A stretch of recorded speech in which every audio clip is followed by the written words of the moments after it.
reino do Espírito, ele funciona como uma semente, é isso que o Jesus falou. Como é que é essa semente? Vou te explicar. Suponhamos que você é um marceneiro. Aí você fala assim: eu vou fazer uma mesa. Essa decisão é uma coisa que você vai fazer, né? Então você falou, você pensou, então isso é uma semente. Agora, para que essa mesa possa vir acontecer, você vai ter que ter algumas atitudes. Uma delas, diga comigo, imaginar. Então nós temos que imaginar. Segunda coisa, nós vamos ter que fazer um planejamento e ter um plano de ação. Nós vamos ver tudo que nós precisamos para construir aquela mesa, e será conforme nós imaginamos. Nós vamos ter que correr atrás dos detalhes. Nós vamos precisar da ferramenta e vamos precisar fabricar a mesa. Aonde aquela mesa aconteceu no mundo do espiritual? Primeiro ela aconteceu quando veio uma ideia, um plano. Vou fazer uma mesa. Pegaram agora? Então vamos supor assim: como é que um homem de Deus, uma mulher de Deus começa a ficar inteligente? Vamos dar um exemplo aqui. Aqui não é uma mesa que nós temos que fazer, mas nós temos que ser usado por Deus nessa terra. Diga comigo, ser usado. O que Deus quer fazer? Deus quer, querido, que a palavra de Deus entre nas pessoas e as pessoas comecem a imaginar elas indo para o inferno e não querendo ir, entende? Depois ela vai ter que fazer um plano para não ir para o inferno, um plano para ir para o céu. E nós sabemos, querido, que tudo que o diabo está fazendo é para que isso não aconteça. Então por isso que você tem que orar. Depois, né, você tem inúmeras coisas na tua vida que você quer, que você vai precisar orar. E você tem que imaginar que Deus quer o melhor para a tua vida, e o diabo quer te enganar. Ele quer te levar para lugares errados. Entender isso ou não? Então a vida espiritual, e a vida espiritual é real, querido. Tudo que está acontecendo na tua vida hoje que concretizou, pode ter começado há 50 anos, 20 anos, 30 anos, uma semana atrás, e pode ser que o plano do diabo já está dando certo. Ó, eu vou contar uma coisa para vocês aqui. Talvez depois, quando a gente está falando de batalha espiritual, eu gosto de contar isso. Uma vez um demônio pegou a Rosângela. A Rosângela está ali, tá, gente? Ó, aquela benção ali, ó. E nós começamos a perguntar para o demônio tudo que eles faziam na casa deles. E o demônio foi contando tudo. E o Edson, na época, ele achava que a Rosângela era assim porque tinha cabeça fraca, né? E eu falei: o Edson, ele age na tua vida também. É que você não fica possesso, mas que ele age na tua vida, age, né? Age às vezes mais do que na dela ainda.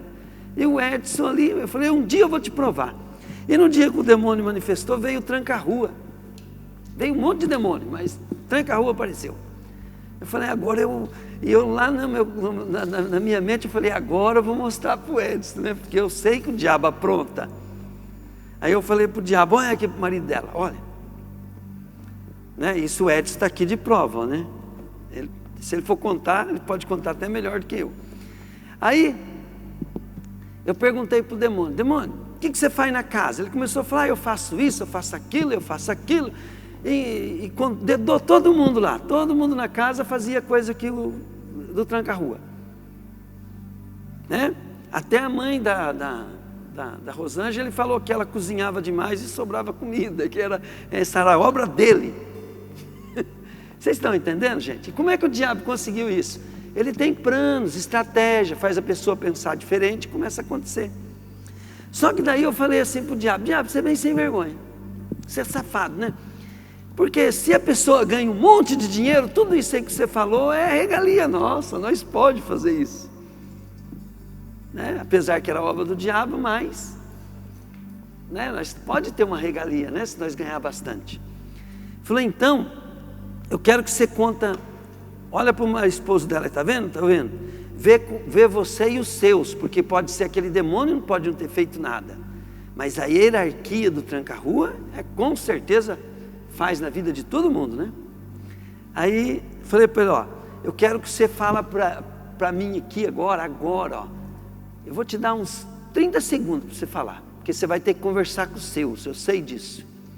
Ele ia ter que fazer uma comunicação com a rede de demônios, né? Para poder vir a informação.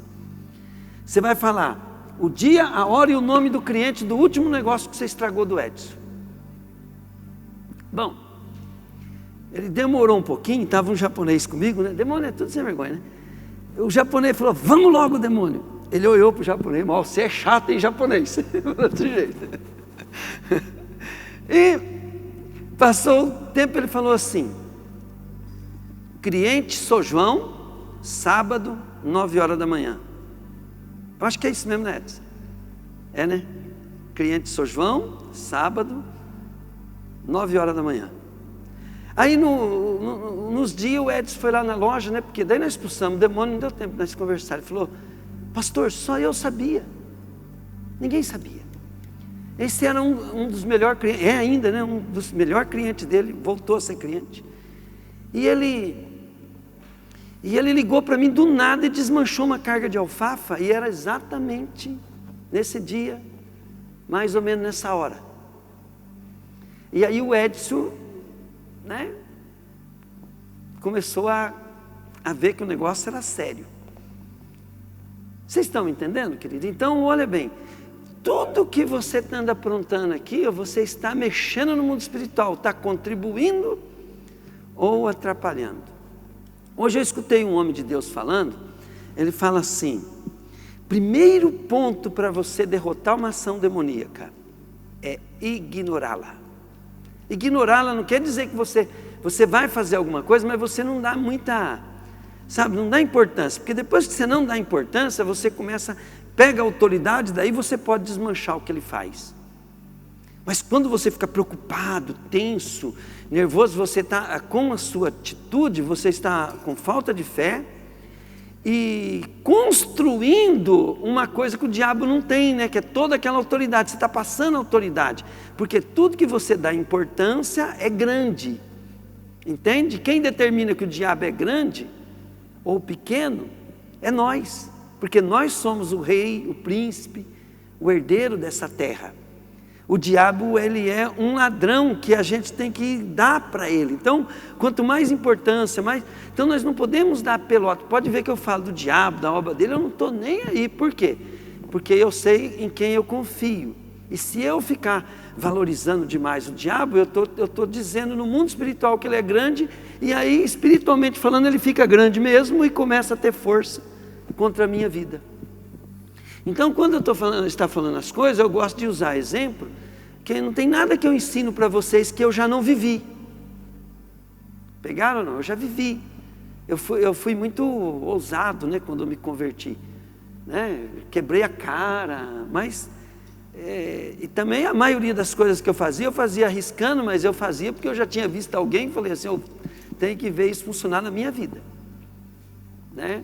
Esse testemunho é né? Mas se nós for contar aqui, né, Edson, só todas aquelas madrugadas, né, que nós ficava até 2, 3, 4 horas da manhã, gente, o cara duro de converter é o Edson, gente, que ele demorou, mesmo o diabo mostrava tudo, ele via, né, é uma história atrás da outra, assim, nós poderíamos contar aqui, mas o que eu quero dizer, Jesus, ele deu todo o poder e autoridade dele para a igreja, é a igreja que tem que cuidar do mundo espiritual. É o mundo espiritual que leva as pessoas para as drogas. Só que lembra da ilustração da mesa? Presta bem atenção. Quando o diabo vai levar uma pessoa para a droga, ele tem um plano, eu vou matar o corpo desse cara com a droga. Esse é o objetivo dele. Aí ele começa a elaborar, para isso, eu preciso fazer esse cara aqui estimular uma carência. Aí aquela pessoa com espírito de rejeição, com carência, vai com os amigos, e fuma um baseadinho e tal, e fica um momento feliz. E ele vai... O que levou ele à droga não foi o gosto pela droga, foi uma rejeição, um problema na alma que ele tinha, uma deficiência. Por isso que nós temos que trabalhar corpo, alma e espírito, né? Aí o demônio vai, até que pum, mata o cara. Quer dizer, igual ele tinha uma ideia, igual ele imaginou, os demônios imaginam, traçam um plano, e eles não ligam de demorar 10 anos. Eu tenho certeza que eles fazem reunião entre e o seu plano, lá com a Yumi, está indo bem, né? O cara fala, está indo certinho. Quando ela levanta, tá. Eu falo, então tá bom, às vezes é para acabar com ela daqui 10 anos. E às vezes você está dentro da igreja e está andando num projeto do diabo e não sabe. Pastor, como é que eu resolvo isso? Então eu busco a Deus, faço guerra espiritual, busco o Espírito Santo começa a trazer profecia, revelação, e você começa a entrar em outra dimensão. Deus também tem um plano para a tua vida. E não tem bom, querido, tem aquela pessoa que é humilde, que busca Deus todo dia. Amém? Por que eu estou falando isso? Você tem que vir para a igreja, a Bíblia fala assim, buscai as coisas do alto. Então você busca um plano de Deus para a tua vida. Tudo que você for fazer, busque um plano de Deus para a tua vida. E comece, querido, a elaborar esse plano com inteligência, com sabedoria. O diabo tem um plano para a tua vida? Tem. Às vezes você nunca nem vai ficar sabendo qual que é, mas você busca o plano de Deus, que você está fora do plano do diabo. Diga assim comigo, diga assim comigo, o contrário é verdade. Eu nunca esqueço quando um homem de Deus, ele tinha um hábito de falar aquilo e eu peguei aquilo. Às vezes a sabedoria, ela vem só de você pensar assim, toda verdade tem um paralelo. Não, toda verdade tem um paralelo. Se você tem um objetivo de ser salvo, né? Então você fala, isso é coisa de salvo, né? Então o contrário é o quê? É coisa de condenado. Isso aqui eu vou me dar bem, quer dizer que se você não fizer aquilo, você vai se dar mal. Então a sabedoria, ela vem você usando alguns gatilhos. Na hora você se livra de um laço do inimigo só com um golpe, né? Nós temos que sair dos laços do passarinheiro. Às vezes só com uma ideia, querido, você cai fora e você começa a se dar bem na tua vida. Então tem coisas que as pessoas ensinam para a gente que tem que fazer parte da nossa vida, né? Você tem que definir algumas coisas para você se dar bem. Uma delas, você tem que saber, existe diabo? Existe, mas existem anjos. Bom, como é que o diabo se move? Ele se move através da feitiçaria, bruxaria, olho gordo, inveja, pecado, maldição, mentira, engano. Quer dizer, tudo que é ruim move o diabo. Bom, e como é que os anjos de Deus se movem? Ao contrário, com amor, com bondade, com honestidade, com integridade. Você não pode ser íntegro para se dar bem, você tem que ser íntegro para agradar a Deus. Porque nem sempre a integridade vai te dar um resultado bom, você está entendendo? Por exemplo, às vezes se você for íntegro, você pode até perder dinheiro, você pode até ganhar menos, mas você está ganhando mais do que dinheiro ali. Deus tem uma promessa que transcende o dinheiro, transcende os valores do homem. Então, o contrário é verdade. Pegaram? Então eu quero cantar uma canção assim, eu quero que vocês cantem de novo. Tem anjos voando neste lugar. Então quando você está cantando uma canção dessa, ela funciona como uma base para você começar a mover o reino do céu sobre a tua vida. Porém você tem que entender uma coisa, o diabo ele se move de qualquer jeito. Você deu uma brecha, ele entra, porque ele é ladrão. Agora o reino de Deus não, o reino de Deus é educado. O reino de Deus você tem que convidar, você tem que provocar, você tem que fazer. Querido, o reino de Deus não é você abrir, se você abrir o portão da tua casa para o reino de Deus, ele não vai entrar. Você está entendendo? Você tem que abrir o portão, pegar no ombro dele e falar assim, por favor, vem comigo. Por quê? Porque o reino de Deus, o nosso Deus é educado. Se o nosso Deus é educado, vocês acham que os anjos vão ser mal educados? Eles não são loucos.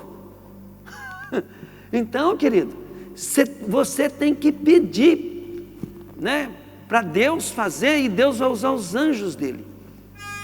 Então quando você está cantando, pedindo para Deus essas coisas, você tem que entender que Deus tem anjos. Hoje mesmo eu estava ouvindo o cara falando assim, que um anjo apareceu para ele e ele começou a contestar Deus, mas por que o Senhor mesmo não fala comigo? Eu ouço o seu Espírito, por que o Senhor mesmo não está falando? Aí o Senhor começou a falar para ele assim, eu falo por meio de anjos. Vê Felipe, quando Felipe estava andando, foi um anjo que apareceu para ele. Vê o fulano, foi um anjo que apareceu para ele. Vê o Fulbertano, foi um anjo que apareceu nele. Eu não estou fora da minha palavra. E você escuta esse anjo aqui, porque foi eu que mandei ele para falar com você, não é eu que vou falar não. Quer dizer, está na Bíblia, querido. Diga comigo, está na Bíblia. Está na Bíblia. Nós temos que parar de ser religioso, vamos na Bíblia. Entende? Você tem que mover os anjos. Se você não mover os anjos, os macumbeiros vão lá, queridos, vão mover os anjos. O cara que o diabo pôs um plano para destruir tua família, né? Eles estão trabalhando. Os demônios que estão trabalhando lá no nosso governo, estão trabalhando lá no STF, estão trabalhando na Câmara dos Deputados, estão trabalhando lá no governo do nosso estado, estão trabalhando, querido, na nossa prefeitura, estão trabalhando. E a culpa é tua, porque quem tinha que estar trabalhando lá era anjo de Deus. Né? Os macumbeiros saem tudo fazer macumba e eles têm certeza que vai dar certo. E nós, homens de Deus, podemos destruir a obra do diabo, não fazemos nada. Então eu quero que você me ajude nesse momento, tá? Glória a Deus. Aleluia.